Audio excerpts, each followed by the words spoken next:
From Tucker and Dale versus Evil to New Amsterdam, good morning, good afternoon, good evening. I'm Jason Burns. And I'm Danny Nucci, and this is the What About podcast. How you doing, Danny? We have been on a real roll here. Are you actually asking me how I'm doing, or it was just a greeting? How you doing, Danny? I don't know, Jason. You never asked me how I'm doing, so I'm a little shocked. Go on. It was more of I'm having a really stressful day. So is that what that is? Okay, go on. I'm projecting onto you to see how your day's doing. Sure. You just want to. I'm a little stressed. Should I just sort of connect with you in that? I'm stressed. I feel like a lot's going on. I'm having a hard time staying present. That kind of thing. That's exactly it. Sure. Yeah. Sure.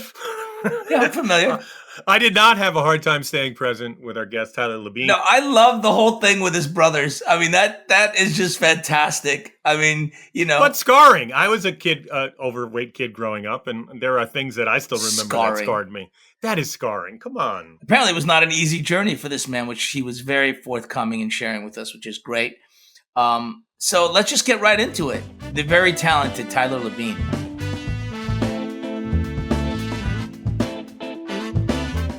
I was getting into a deep conversation about self-discipline, and I'm like, here's my problem. And he goes, and then you came in. I was like, thank God. I don't have to talk about it. Thank God. No, let's carry on. Come on, let's talk about Where are you, by the way, Tyler? Are you in LA? No, I'm in Ojai, like up in the mountains outside of LA. I know where it is. Yeah, that's my home. You can hear me okay, right? Yeah. All right. Can you hear us all right? I can. I have a very complex setup here that I don't expect you guys to understand. Sure. So, God forbid you should explain it to us laymen here. Yeah, it's all good. No, I have a recording studio at home, and I have it all running through like my mic and my Apollo and all this shit, but it's all working. Like musician setup? Yeah. What do you play? A little bit of everything, but mainly I produce hip hop.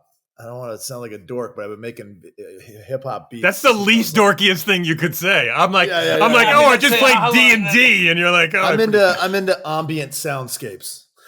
No, I make hip hop beats. I sell. By the way, I thought you were serious. No, I am serious. I do. I've been doing it since That's I was so cool. So I still do it every day.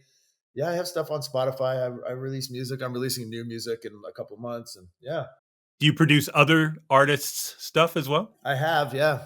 Yeah, I've sold some beats and stuff, and nothing major, but I've had a couple things on like shows that I've been on where they've been like, "Oh, you make music? Let's hear it," and then I'd sell them a beat and it ends up on the show. Well, that's nice. That's playing in the background in some bar somewhere. You'll hear terrific some T. Labine. Nice. Well, we were just talking self-discipline before you jumped on. What's your self-discipline like, Tyler? Inconsistent. Lacking in some regards. Better than mine, non-existent, which is pretty. Yours is much better. Yeah, that's a few steps. Those are a few steps apart. Yeah, it's just behind you there. Just they're cousins. They're cousins. No, my self-discipline is like, I'm drinking a tea. Woke up this morning, made my bed. See, that's a big step, though. A lot of people don't make the bed. Yeah, no, it's a thing that I'm very OCD about. Like, I make my bed like like I'm in a hotel. You guys are gonna love each other, these two right here. I'm just telling you right now. Well, OCD one meet OCD two. Yeah, it's not so much the making of the bed, like aesthetically. It's part of my. It's just a thing I decided that if I do that every day, mm-hmm. You know what I mean. It's the significance of having a routine in the morning. And so for me, like I'm in AA, right? I'm an alcoholic, recovered. I'm 6.5 years sober, and like there's just things you do to like signify my daily discipline, my role, my very small role in this big fucking world. And I'm like, okay, make your bed, hit your knees, do a little prayer, grab a tea, come out here, do a little crossword, like ignite my brain a bit, and then get in here with you guys. Like it just sets me in the right direction, and it's not hard. It's not like I wake up, I'm like, I do 100 knuckle push-ups. It's like I make my fucking bed. Like it's. Here's the thing, Tyler. I make the bed, but I also like naps. But I never make it after a nap. Do you make it after a nap? I do. I reinvigorate. So like I make my bed so tight that I won't nap in my bed during the day. I'm like, no, don't fuck that up. That's. I have a date with that later in the day. I go to my couch. I bought myself a lovely love sack couch that is very nappable. So I was born in 78. You were born in 78. I'm That's curious, right. What were the 80s pop culture ingredients that came together and created your love for this industry? Were you a latchkey kid? Was there something there, that TV film that brought you to this? I was a kid of the home video era. Mm-hmm. You know, like I remember, like my dad had a Kyocera video camera, which was like literally like a VHS tape slapped into the side of this monstrosity that would sit over your shoulder. And you know, America's Funniest Home Videos was like just such a huge part of my life. Would you watch it with the family on Sundays? Because that's when it came out, right? Absolutely, Sunday. yeah. When it was Saget, you know, and like my first hired gig in Hollywood was for Vin DeBona Productions, the company that made. Was it really? Yes. They were trying to get into graphic novel and comic books, and I did a book for them. It's crazy because like we submitted a ton to AFV. That's like, amazing. We did. So like the Vin DeBona name was like top of every submission. And wasn't Mark Summers involved in that too in AFV, or did he become later? So I don't know. It was Bob Saget and then Tom Bergeron. Tom Bergeron, but wasn't Coulier in there for a bit too? Coulier was, yes, yeah. He did America's Funniest People. That's right. And then Bergeron, and now is Alfonso Ribera. Is that who's hosting it now? Yeah, my daughter's a big fan of it. Yeah. Anyway, I mean, it's my kids watch it now. Anyway, we're getting away from the point. But this is the point. Vin DeBona played a bit. Yeah, it's like the intergenerational impact of America's Funniest Videos. But we grew up in an era when it was America's Funniest Home Videos, right? So like, that was a big thing for me. I was like, we had a camera. I had two brothers. We were all goofy. What's the ages? Where are you? What are you guys like? Yeah, so my older brother and I are like just over 2 years apart. My little brother and I are like 5 years apart. And you're all schmachters? No, I mean, we were. My older brother ended up becoming a writer and director who we've made feature films together. But now he's the head narrative designer, aka writer at Ubisoft video games. Oh, man. So he writes like, you know, Assassin's And you guys Creed grew up outside of TL? Is that right? Yeah. We grew up in Brampton, which is like a little, not so little anymore, but a little suburb of Toronto. Kind of a rough suburb of Toronto, honestly. But it was like, we didn't know. It was. I look back at it now and I'm like, ooh, I had like friends that got stabbed in middle school. But you know, it's like, I thought that was normal.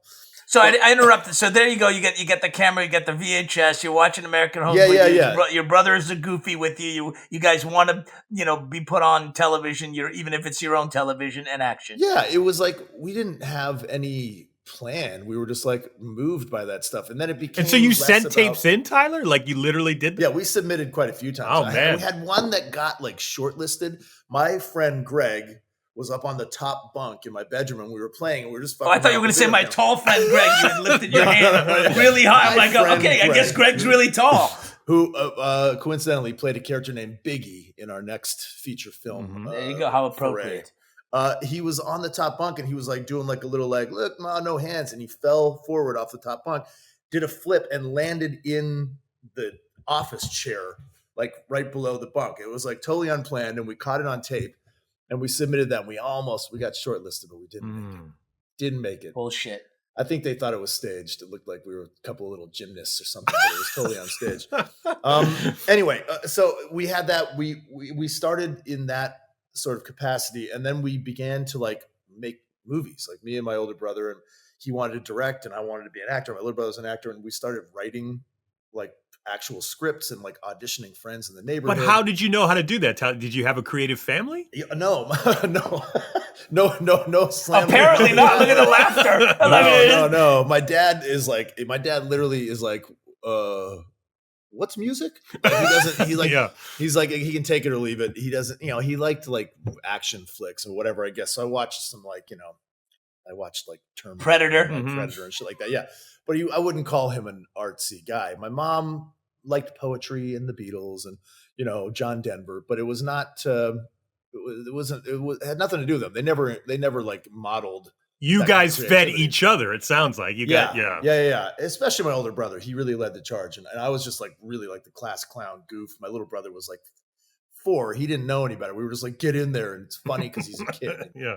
We would make him be like the bad guy in all the movies, this like 5-year-old, So we started doing that. And then my mom just kind of was like, and wisely was like, do you guys want to like do this? Do you want to do this for real? And we were like, what do you mean? We're doing it.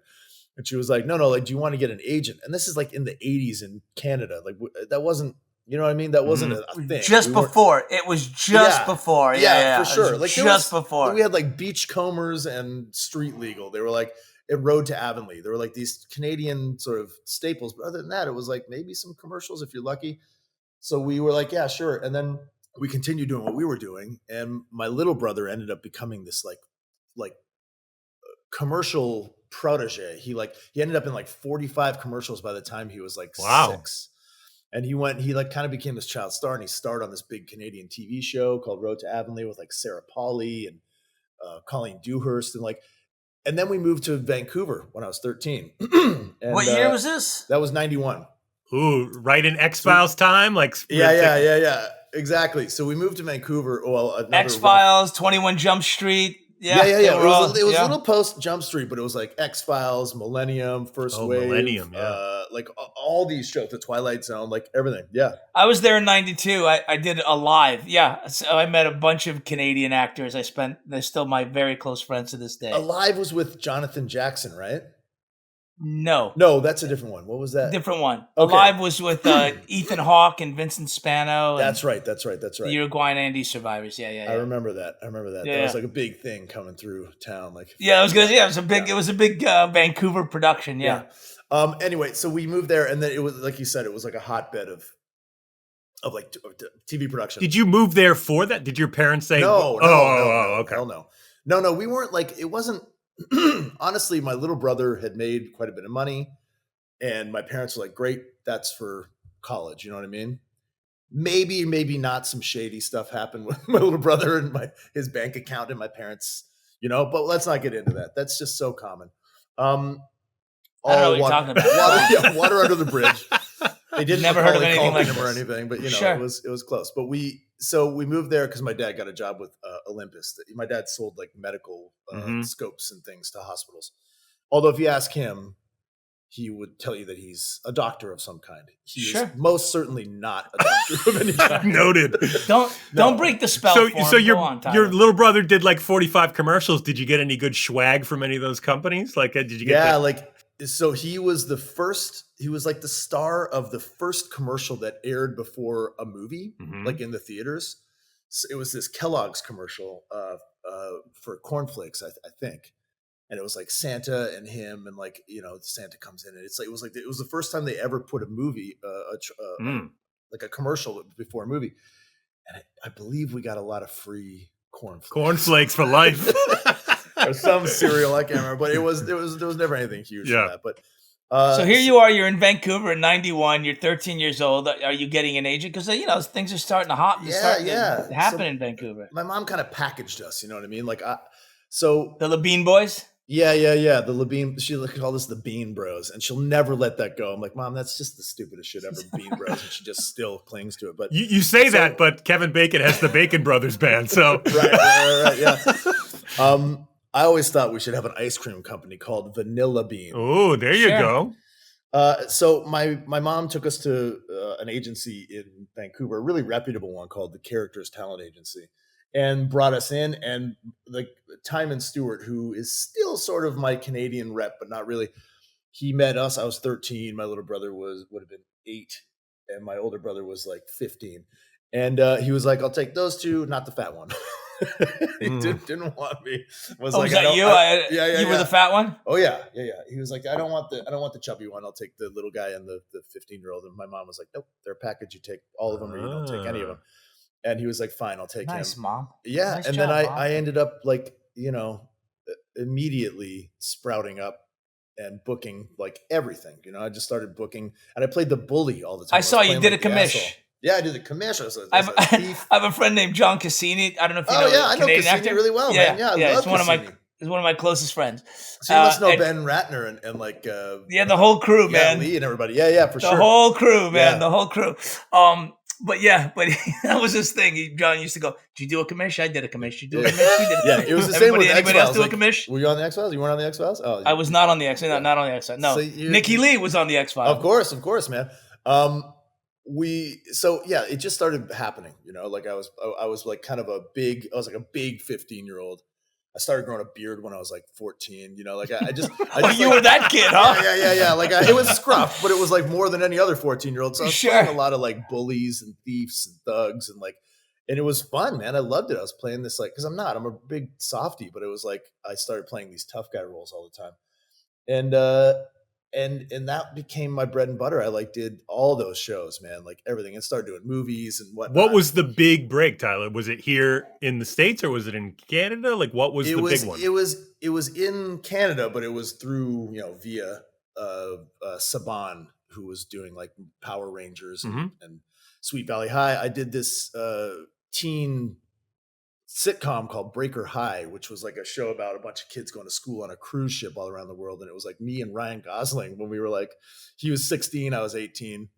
And like Scott Vicarious, another Canadian guy, Kyle Alisharan, who was like a big staple of the Are You Afraid of the Dark, Saban sort of world. And like, it just sort of, it blew up in Canada. It literally, like, it was like I was part of a boy band. I would get like followed, chased through malls and like to my car and people jumping on the side of my car. And like, this all happened by the time I was 19. I bet your mom went to that agent and said, I told you so. You had to take all of them. My mom definitely had some choice words with Timon about, like being a little bit, what do you call that? He was being, discriminatory. Yes, that's right. Yeah. I think that's a perfect word. Yeah, that fits. So anyway, long story short, it sort of blew up. My 19-year-old ego was like, I'm a fucking superstar. This is gonna last forever, and it didn't. And then I had a big quiet period for about a year, and then I my big sort of break into the States was I went down and tested in LA for the Nikki Cox show. It was called, on, I believe it was the WB. And I went down and tested and it didn't happen. And I found out like, as I was leaving the audition, they were like, this isn't happening for you. And I was like, oh shit. They're like, but yikes. Can we shuttle you down the hall? And they like introduced me to like three other, this is how it used to happen back in the day, like three other writers and showrunners that were like taking meetings that day. And I ended up meeting a very fateful meeting with D.V. DiVincentes and Steve Pink, who wrote Grosse Pointe Blank and High Fidelity and like these big movies. That's a great impromptu meeting right there. Yeah. And I did one reading for them of this show called Dead Last. It was a WB show and they hired me on the spot. I didn't even have to test. They basically said, you're doing it. And then I did this, I moved down to the States. The show got picked up. The pilot shot in Vancouver, then it got picked up and moved to LA. And we shot 13 hour-long episodes of this show on the WB. And that was it. I moved in with Ryan Gosling. We were roommates. And I shot this show. And it got canceled after 13. And then those guys, Davey and Steve, just kept like developing shows for me and taking me to other networks and having these development deals. And I didn't know any better at the time. I was like, this is great. I'm getting paid to like just do nothing except for them tack my name onto like the Tyler Labine project. Terrific. Yeah. Nothing really. Were they behind Reaper? I think Reaper was one of the greatest shows that did not find it. It came out at the same time as Pushing Daisies, and I was like, oh my God, TV is speaking to me for the first time ever. Yeah. And like Chuck, we got compared to Chuck a lot, but I don't know why exactly. But no, that Reaper was later. Reaper was like my return to Vancouver, honestly. Not because anything that happened in Canada, it all happened stateside, and Kevin Smith and I met, and the rest is history. But it shot in Vancouver, and it brought me back to Vancouver. When you moved down here, Tyler, did you have like a Canadian crew? Did you know other people outside of Ryan and stuff? Yeah, for sure. Like a bunch of the Breaker High alum moved down here. So like my buddy Scott Vicarious, who ended up being my roommate for like 9 years in LA, he moved down here. Everybody moved here. At a certain point in Vancouver, you were either kind of like coming here for pilot season, or you were. Yeah, they all moved down. Yeah, all the Alive guys moved down for a period of time. Like Michael Eklund and like a bunch of my peers in Vancouver all would come down and take shots in LA. So like, I was living here kind of permanently at this point.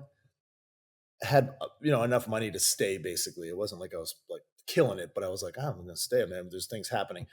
So I'd watch a lot of my friends come and go through pilot season, or some of them would stay for 6 months, like Brendan Fletcher and like a bunch of my people that are big kind of Canadian staples. Yeah, they came here. It's hard though. It is very interesting to watch how this city just sort of like it'll like let you in for a second and then just bounce. It just bounces you out. I've had so many talented friends come here and just get like really discouraged, and leave. No, I don't know what you mean. Right, right, yeah. Do you have the Bean Bros with you? Like, are your brothers with you? No, they're in Toronto. They moved back to Toronto.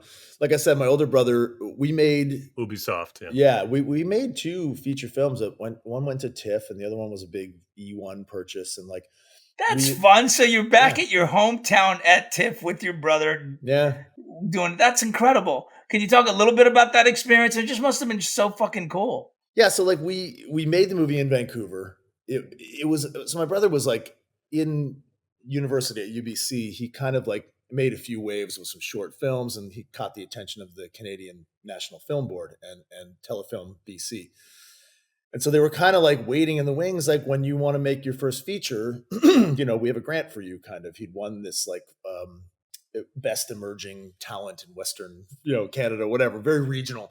And so his mentor, Lynn Stopkowicz, who's a big Canadian filmmaker, and Scott Smith, another big Canadian filmmaker, they kind of championed Cam. And he wrote this crazy script about a character who fucks computers.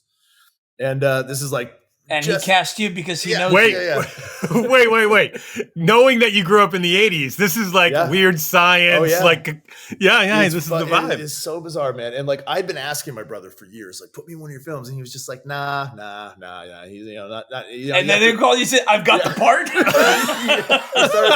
I got one for you now, bro. Oh my God. I was so stoked though, because it's my big bro, right? And also like, it was edgy. It wasn't just like a silly movie about a guy who fucks computers. It's about a guy going through a huge existential crisis. It's on the cusp of Y2K. He works at a big like coding company that's trying to like save the world from the turnover.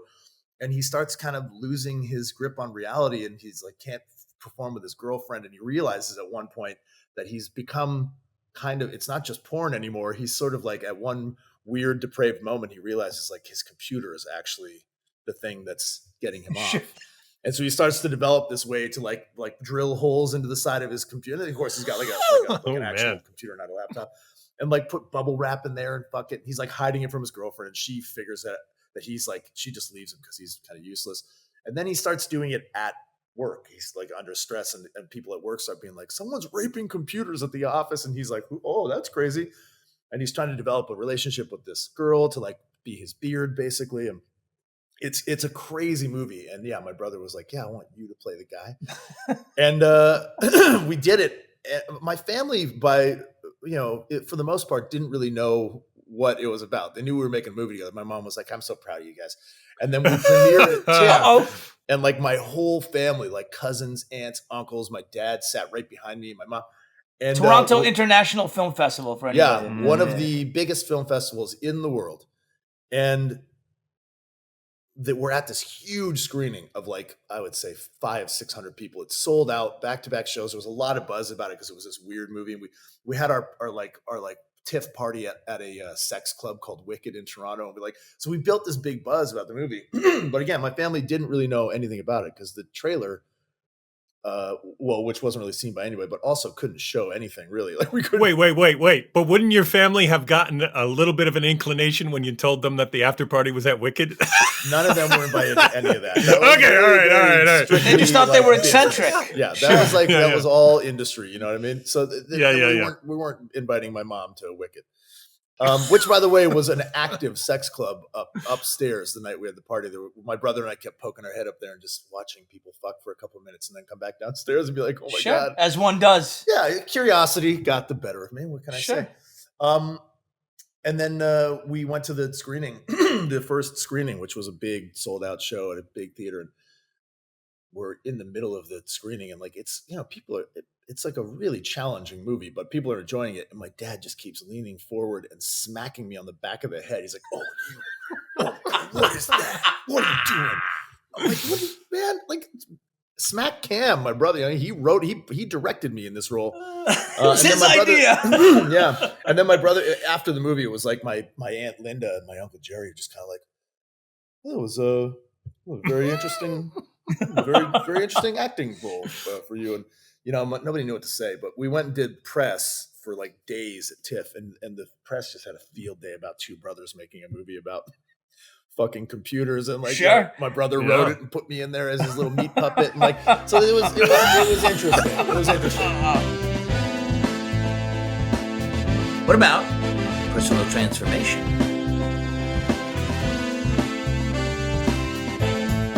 You have been on a journey which you are sharing publicly. What prompted this quest for self-improvement? Yeah, so like it's a big question, but like I have it is a big question. Let's start at the beginning, which is okay. What was the impetus, and how much pain were you in? All right, so let's recall 13-year-old me trying to get an agent in Vancouver and being called the fat one. I don't want the fat one.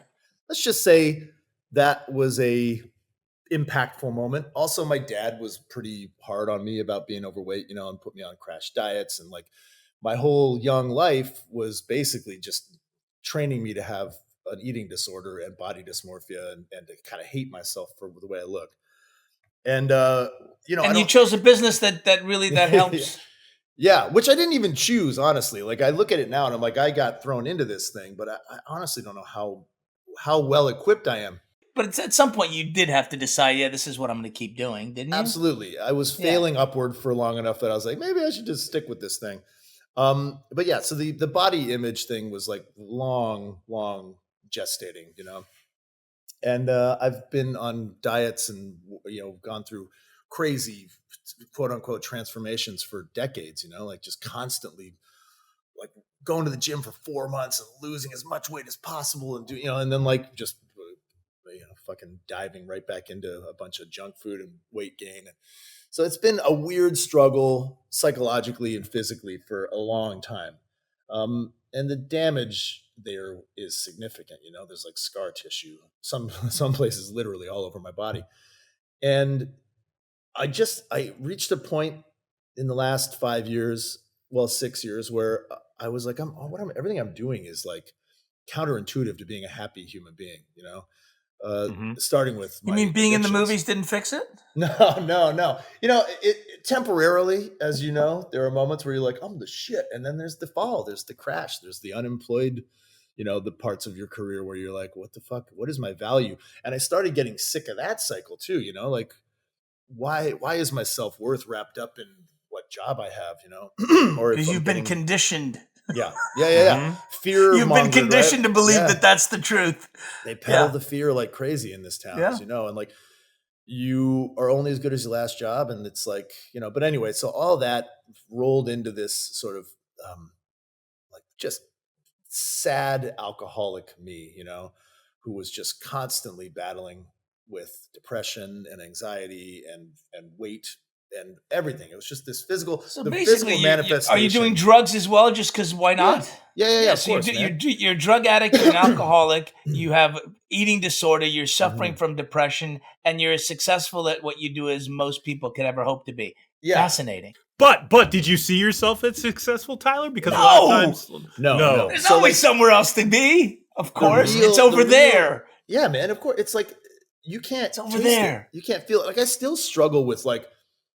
I don't want to get off the path here. We'll get back to that. But I did not feel successful or happy. I have 3 wonderful children as well, by the way, who I love. But how old?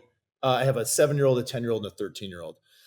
And they're my world, But I was also so trapped in this self-hatred and this, and it's like I wore it well. People, I don't think a lot of people. You have to. You're a dad. You gotta be a dad, right? So you get through it. But it's those private, quiet moments when you're on location and nobody's looking at you, and you're just yeah. So like I went to South Africa to shoot this movie called Escape Room, and this is like right after my 3rd child was born.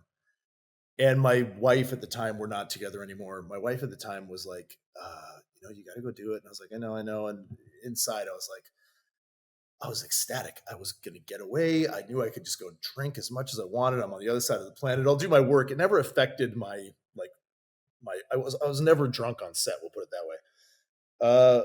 But I just good for you. Thanks. I mean, must be nice. Yeah, I mean, there were moments where I was supposed to be drunk on set, where I got drunk on set, but there was so I went to South Africa and I shot this movie for like 16 weeks, and like very literally almost died twice from like putting myself in really dangerous situations. Not a good place to be. Running around trying to score. Fucking Cape Town, yeah, exactly. At like 4 a.m. You don't want to be running around Cape Town trying to score. That's not a good look. It was terrible, man, and it's so. I mean, I've heard. Yeah, exactly. You don't know firsthand, but let me tell you, I have no idea. Your suspicions are 100%. I've talked to people. Yeah, totally. It is all you've heard and more. So I basically finished that movie, and I, as it happens, you don't really understand the depth of the gravity of what happened until you have a little bit of time between you, a little distance between you and the thing. And I came home and I saw my wife and my kids, and I was like, oh my God, man. I literally, that could all have disappeared. My children wouldn't have had a dad.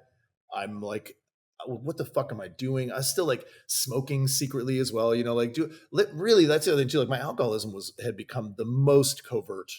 I thought I had everybody fooled, which turns out I didn't. But you feel like you're being real slick. And I finally ended up, like my ex and I ended up getting really drunk on we were having 2 Christmases that year, one in LA and then one in Canada. And we had ours on December 18th, which is now my sober date.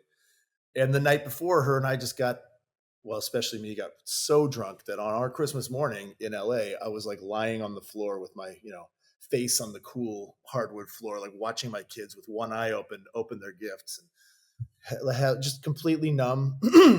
Had just told myself 2 days before, like, what the fuck were you doing in South Africa? Like, get it together, man. And here I am on Christmas morning, basically passed out on the floor watching my kids open their Christmas gifts. And that for me was like, holy shit.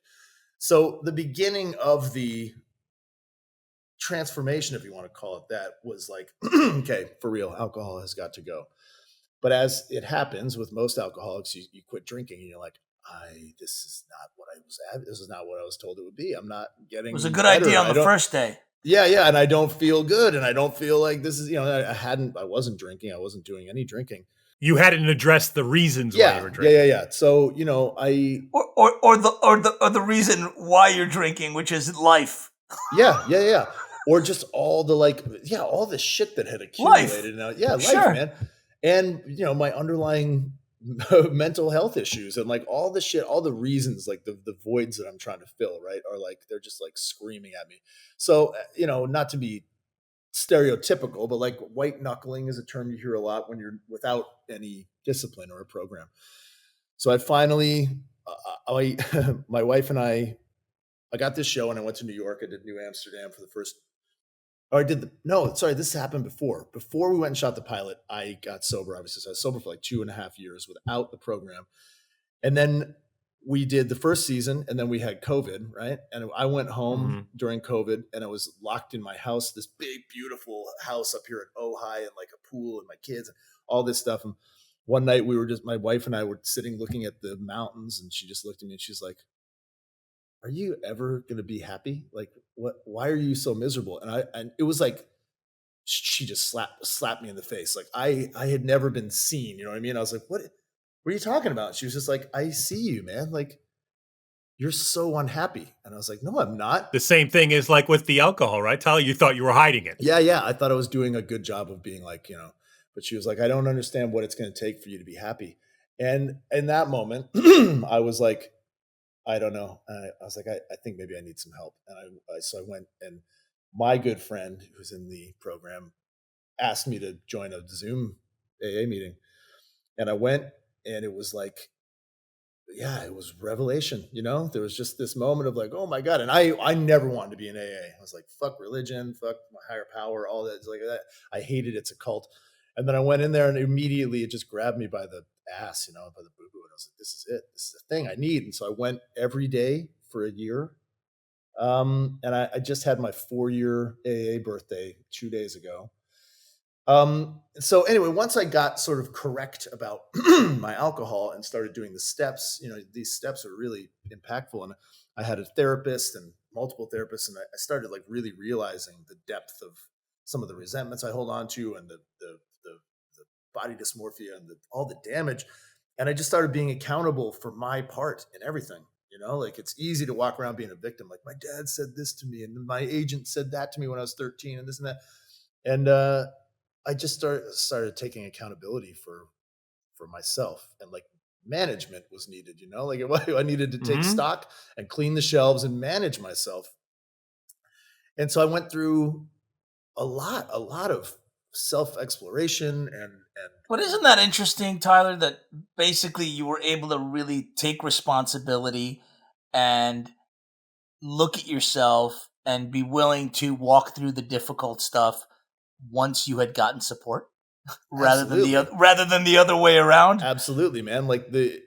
And again, it's funny. It's like, it's a double-edged sword. Like you have all this support, but you're also like, you fucking need that shit more than ever. Like you're not just like, oh, I feel great, I feel supported. You're like, I'm falling apart. But you have these, it's like a planned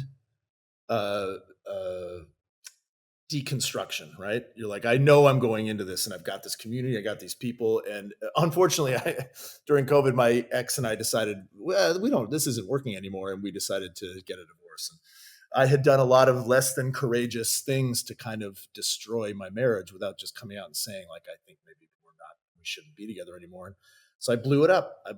And that's when I got in the program, And it was like, it's one of those things where it's like really sad. It feels like it was too late, but everything happens when it's supposed to happen, And like my ex and I are really wonderful friends and great co-parents. And like, we both have wonderful partners we love now. And it's like, we both can recognize like that was some toxic. It's amazing how shit works out sometimes, isn't it? I know. You don't think it's going to, you really don't. No, because it feels horrible, right? Yeah, and you're like, this is my life now. I've got to get okay with how miserable this is, and I've got to get okay. No, you don't. No. It may change. Hang in. Yeah. And like the challenge is, that's the new comfort zone, is like, I never want to just sit around and be like, oh, everything's fine. This is good. I like to be okay, but I like to push myself to feel better. I never want to stagnate with my emotional okay, stasis, with a view forward, of course. Yeah. So anyway, this is a long answer, but this is the answer we're looking for. Thank you so much. Okay. Can I stop you right there real quick, Tyler? So when your wife at the time looked at you and said, when are you ever going to be happy? In retrospect, could you see that same thing in her too? Like, was that part of it? Was it the relationship? I think there's a lot there between her and I. We got together when we were kids. I met her when I was 19, so we were together for 23 years. And she's a little older than me, and I think I always thought that she was so wise and like sort of knew more than me about everything. And so I found myself kind of always deferring to her. So I didn't look at her that way often. I just felt like she was kind of like running the ship, and she knows more than me. She was your Yoda. Yeah, she had 3 kids to look after. Yeah, for sure. Yeah. And she's a fantastic mother. But as a partner, it was really hard because I felt like I didn't have my own legs to stand on. I never felt like an equal part in the relationship. I always felt like there was a level of control and sort of expectation.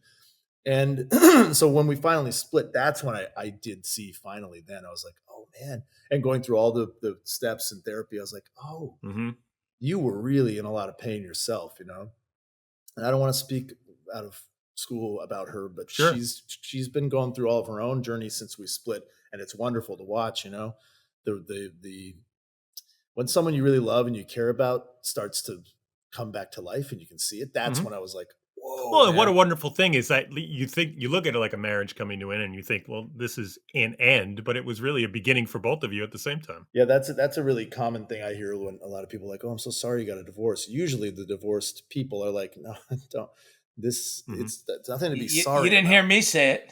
When you said I got divorced, no, never came out of my mouth. No, it's like because you don't know. Listen, here's the one thing I've learned, Tyler. Not to make it about me, I don't know what goes on between 2 people. Yeah, that's between 2 people. Whatever goes on between 2 people goes on between 2 people. I don't fucking know. That's their thing. They've got to figure it out.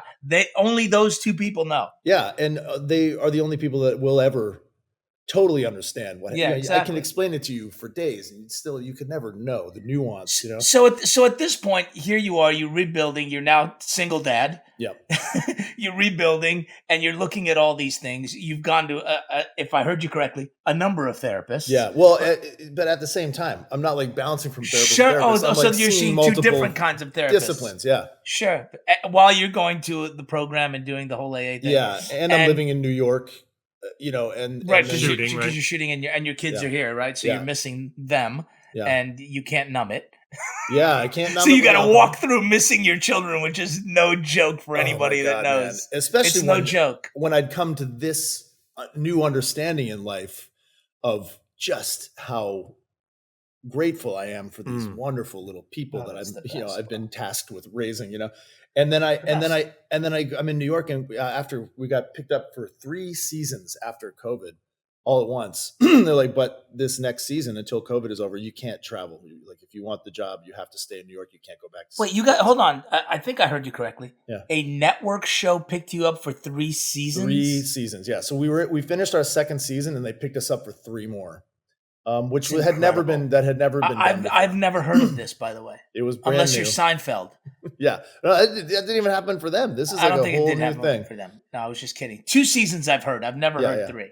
3 it made big news, but I was like, whoa. But also they were like, look, we don't know how long COVID's going to go on for, and you can't leave until these travel bans have been lifted. We can't endanger the whole production and everybody's jobs. And they're like, if you can't do it, let us know and we'll write you out, basically, and that'll be that. And I was like, no, I got to do it. And we were going through this. No, I've got 2 families in Ohio. Yeah, exactly. And I was like, I got to finish. Oh no, I'm doing it. Yeah. And so I went, and it was like 10 months of like, I saw my kids over Christmas. That was it. I was allowed to come home because we had enough time for me to quarantine.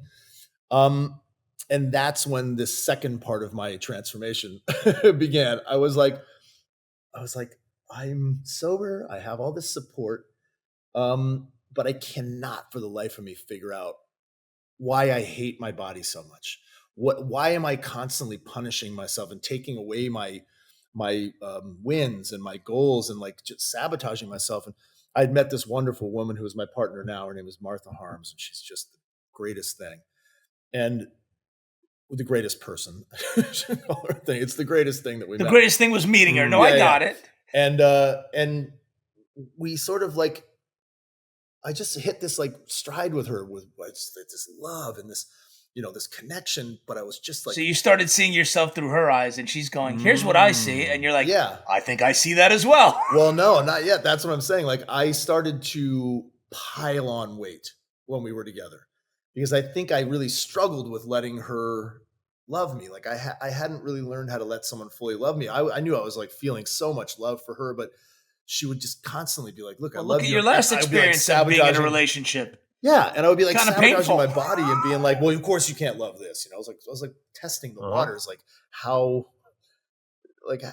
unattractive can I make myself? And I'm not even saying that it's... But you didn't know this at the time. This is hindsight, right? This is hindsight. Yeah. Connecting the dots is so much easier later. Like I look at it now and I'm like, oh, I was just pushing. Of course, that's what I was doing. Yeah. She would still love me if I was like big, And which is ridiculous because I don't care, right? Like I love someone because I love someone, but the rules, that's the best thing about being a human being. Like you never apply the rules to yourself, right? You're like, you'll do that for everyone else, but not for yourself.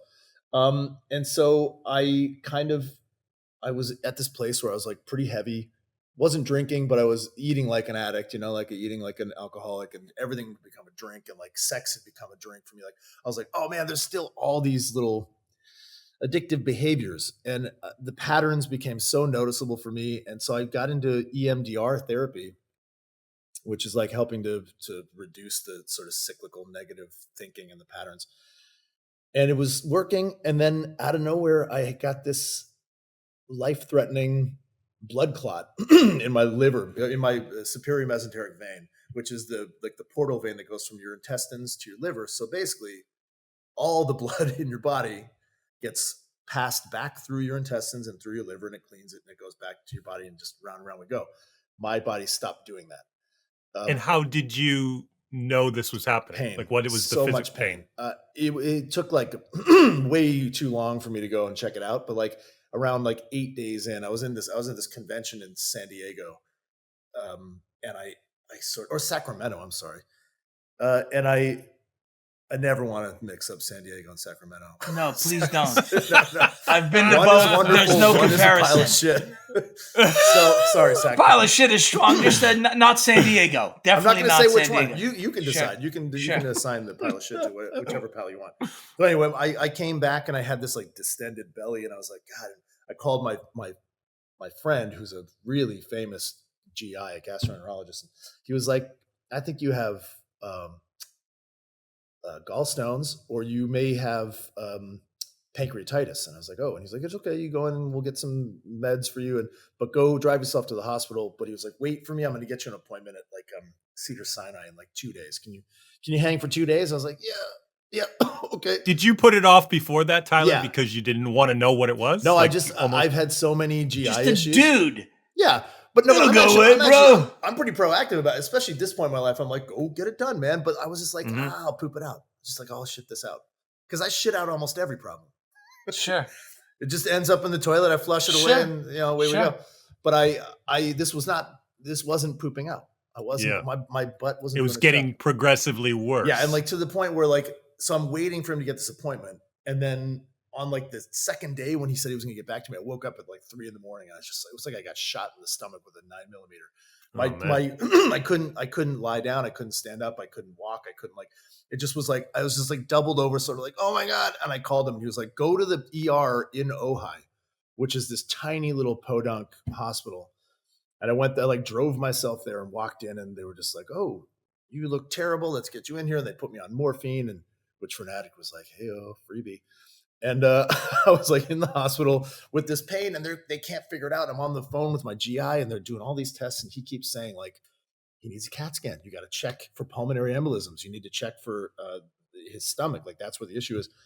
No one will do it. I'm there for 9 hours. Finally, this one doctor comes back in and she's like, look, I'm supposed to be home 2 hours ago. Like, you're fine. We're going to give you some Gas X. Go home. You got the farts. I was like, this isn't the fucking farts, lady.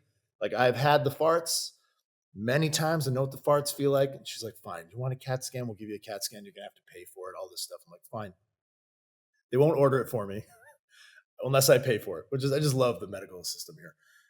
And so they take me in for the CAT scan. She comes back in. She's like, this is like an hour later. She's like, you don't have pulmonary embolisms. And I'm like, what about my stomach, man? My intestines? Like, that's the thing that hurts.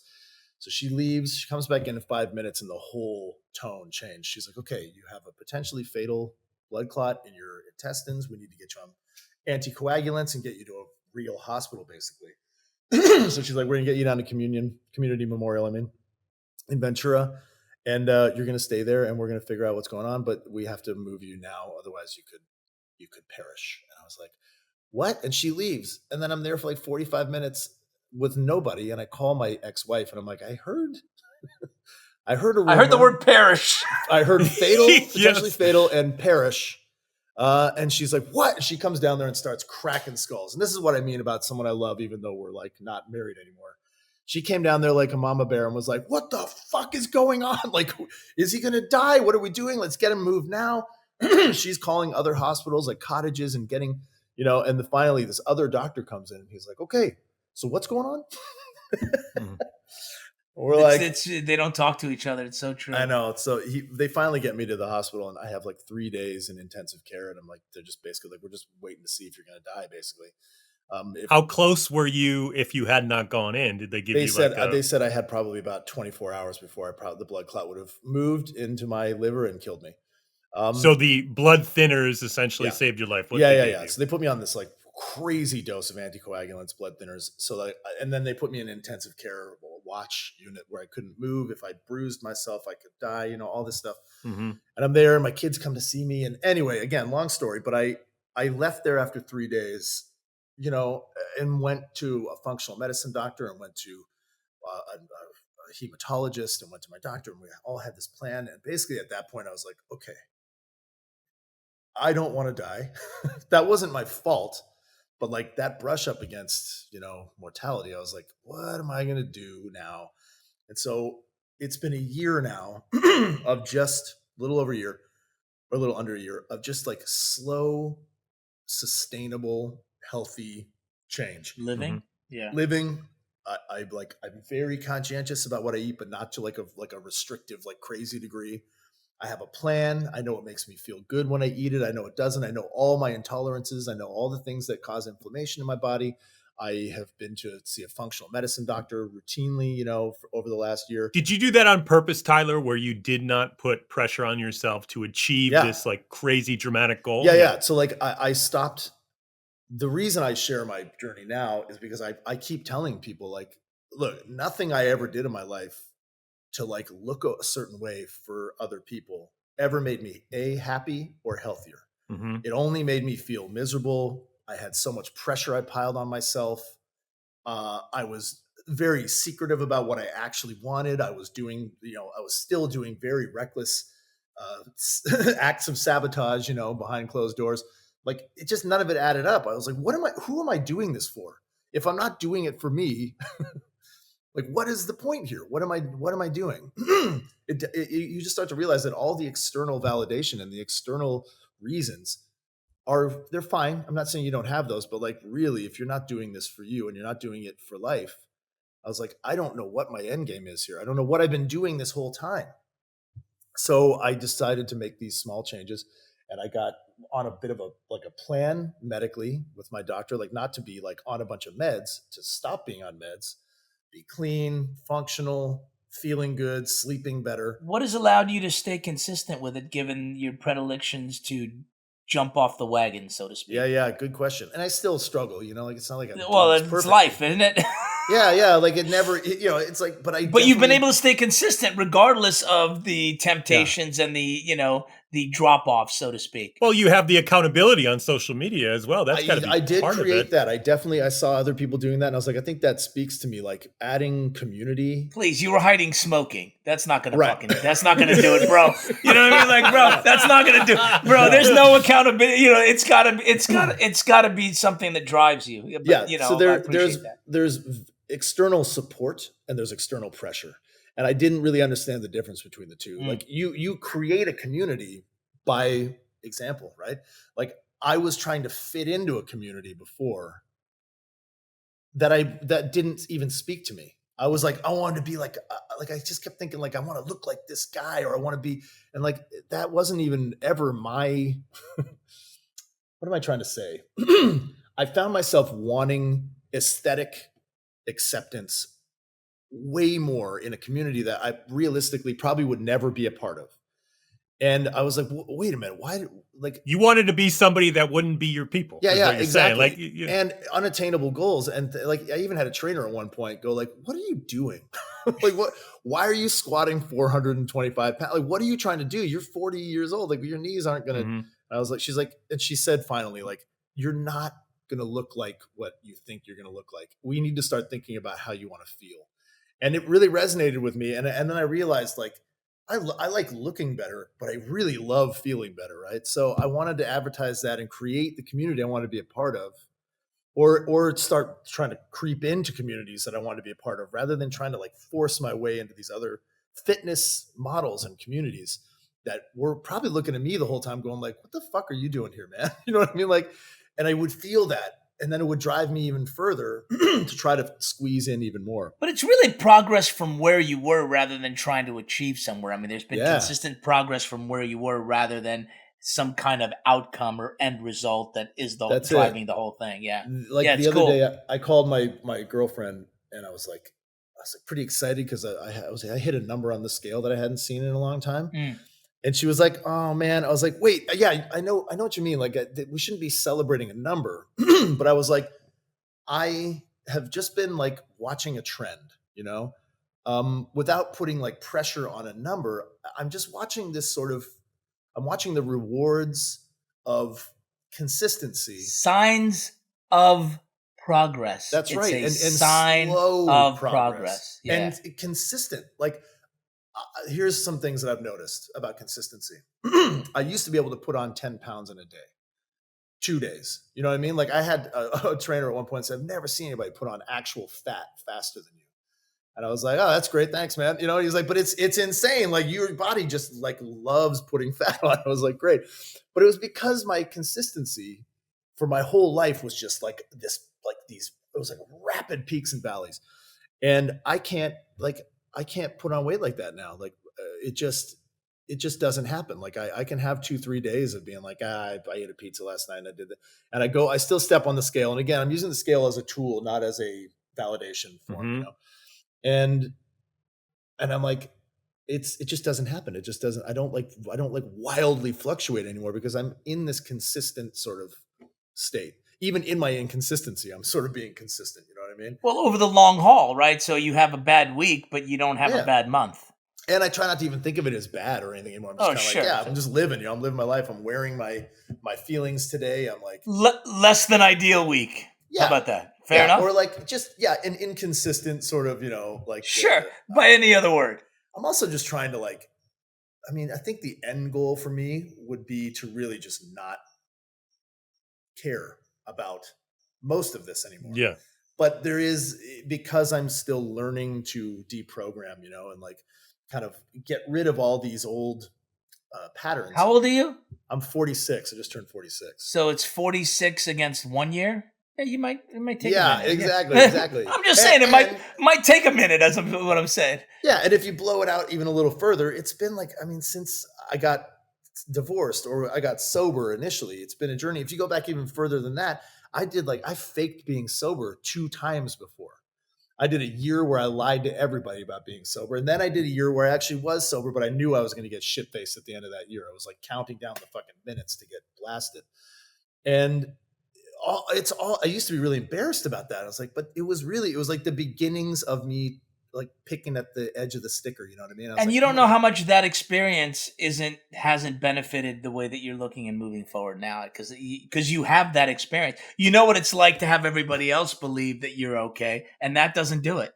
Yeah, and like it didn't matter how many people were like, dude, I don't think you need to be sober. Yeah. You know, like it's just like you don't need to change your lifestyle that much. You just got scared because you had a medical. It's other people. Other people. You know what I mean? Like, whoa. Yeah, and it really doesn't. Yeah, just like I can't. I'm sure you know what I mean, but it's hard to articulate. There's like this level of discontentment that I'm like this uncomfortability that goes along with. I call it massive, consistent discomfort. Yeah, that's a great way to put it. It's overwhelming. I also had this thing that I dealt with a lot, and I still do, where I call it mood permanence.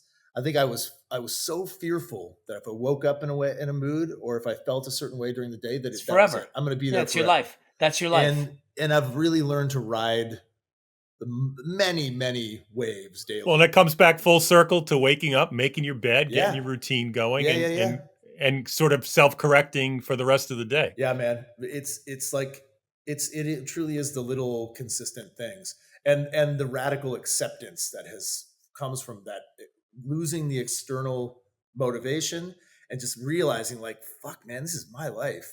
Like, is this how I want to feel? Is this how I want to live? Yeah. Like, and then you just have to accept your part in all of it. Like I said, like you got to stop pointing the finger and be like, man, I have made some choices here. You know, we have a listener question for you from Katarina. Hi, Katarina. Love that name, Katarina O. And Katarina asks, as an actor, you don't just get to play a lot of characters, but also a lot of different careers. What job have you performed in a show or movie that would interest you in real life? Oh, that's a good question. And don't say cop. No, not cop. Probably a criminal, a thief. I played a lot of like drug dealer. No. Really enjoyed playing a drug dealer. So I just did this movie. It's not out yet. That I shot in Sweden, where I played. Essentially, I played Gavin McGinnis. You know who that is? No. He was the founder of the Proud Boys and like Vice yeah, magazine, and he's like, he's been instrumental on the insurgence of. Which is weird that you got cast as that. Look at you. Yeah, no, I know. So I'm not him, but it's him playing. It's like a version of him where I'm playing the owner and founder of a magazine called the Kalamazoo Herald. Mm-hmm. And I go on this crazy adventure, this like expose, trying to find these like centaurs in like a demilitarized fallout zone in Kazakhstan. And it's like, we're in this like Hummer and we're out there like doing like guerrilla. It's 2010 and we're doing like guerrilla. And it was just the most exhilarating, crazy role I've ever played. But behind it all, I was kind of like, man, being this kind of journalist would be like really a fun. journalist. Yeah. Like going out like there an and just, investigative journalist. man, Yeah. and like going after crazy stories and just being like, I don't care, man. I find this interesting. I'm going to go and study this. Knowing what we know after this interview and hearing that question from Katerina, I was a little worried it was going to be computer fucker. No.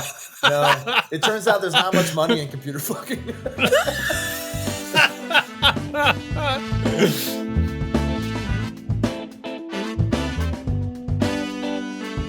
It's so, I don't know. In a time, I can't speak, but I'm going to start. What I'm trying to say, Jason, and I'm struggling saying it, is in a time where, self-promotion is just a part of everybody's everyday life in terms of social media. I like that he's just like, no, I'm just sharing it. This is just what I'm doing. I'm just not keeping it to myself. And it doesn't feel performative at all, which is cool. And he's got some, I started following him a ways back because I enjoy him as an actor, and I started following his personal transformation. And he's got some detractors, some people who are trying to bring him down, and he just has a big fuck you attitude. Well, that's what you get for sharing. No, I just mean that's part of that's part of the process if you're going to put yourself out there, and especially when everybody can be so anonymous, they just say horrible things. People are horrible. I mean, they really are. Yes, they are. But I don't want to leave it at that, because this guy is fantastic, and he's just what a cool guy, and he's been through it, and he's sharing it with us, and it's great, and I really enjoyed talking to him. My new Canadian friend, Tyler Labine. So thank you all for listening. Music by Denny Nucci. Produced and edited by the same two people you heard hosting this show, because they have no friends.